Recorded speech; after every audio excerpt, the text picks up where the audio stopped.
Welcome to the Class Video Spotlight Series. I'm your host, Doug Tolley. Today we're joined by Bradley Hunter. Bradley heads up our research on an emerging area called social determinants of health. Bradley, thanks for being here. Thanks for having me, Doug. Bradley, tell us a little bit about why social determinants of health matter.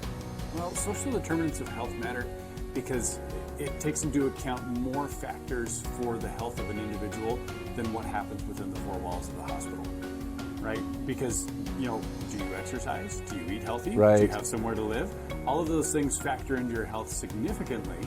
And, if you're eating cheeseburgers every day, right, and I'm eating, these wonderful green salads every day, right, there's probably going to be a difference in our health. Maybe not. Maybe you just have this genetic makeup where you can eat cheeseburgers every day. I cannot, but thanks for asking. Well, I'm glad that you can't, because that'll help you be healthy. One of the things, though, that's interesting in the social determinants is the doctor could prescribe something. The question is, do I take my medicine? Do I take it on time? Do I have food? Do I have housing? Do I have resources to mental health help if that's what I need? So much, like you said, of the actual well-being of me is outside of that clinical or that acute care visit. It's just really critical. It's really important. Yeah.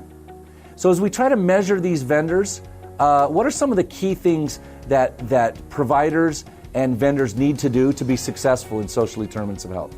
So a couple of things that are happening in the market right now that we're seeing is there's a group of vendors that are really helping to enable the network. Okay. Right. So they're essentially a platform play where they're saying, hey, you have your hospital, but we also need to bring in these other players. Here's your social services people, right? Here's your food and maybe Meals on Wheels or some other national players like right. that. Here's your community-based organizations and your local churches and others that can provide support to these people that maybe they can't get themselves or don't know how to get themselves. Wow. Well, that's really powerful. One of the vendors that we've looked at recently in our Spotlight series is NowPow. NowPow has a lot of strengths that providers reported to us that they enjoy using them. What are some of those key things that NowPow does really well?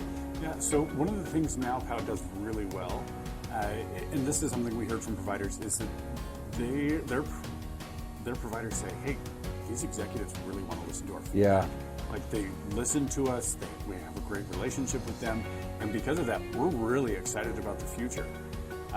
And we also have this Epic integration, so Epic and NowPow have a partnership. Right. And that Epic integration is something that providers have said, this is awesome. Like, we love this, we're getting what we expect out of it, and we think that this is going to be something that's going to be great for us.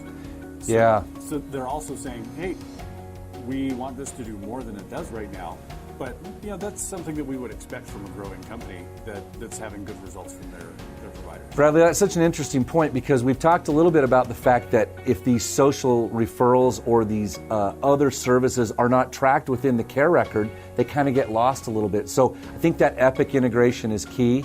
I personally, and you have as well, met with some of their executives. This is a team that's hungry to really do something powerful in the market. Your point about wanting more, that's so interesting.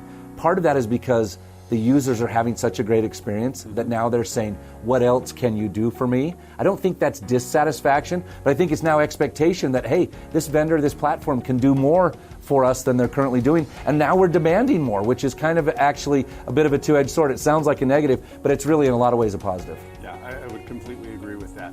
I'm having a great experience with this, but I want more. But I want more. Well, the NowPow Spotlight is available right now at classresearch.com. We'd encourage you to go out and read more about NowPow. And if you know of an innovative, disruptive, or emerging tech company that Class should look at for a spotlight, we'd encourage you to send those referrals our way. We'd love to spotlight somebody that you think is really moving the market and changing healthcare. IT. Bradley, it's great to visit with you again today. Thanks, Doug. As always. I'm sure we'll talk again very soon. Very good. Thank you. We'll see you next time on the Class Video Spotlight Series.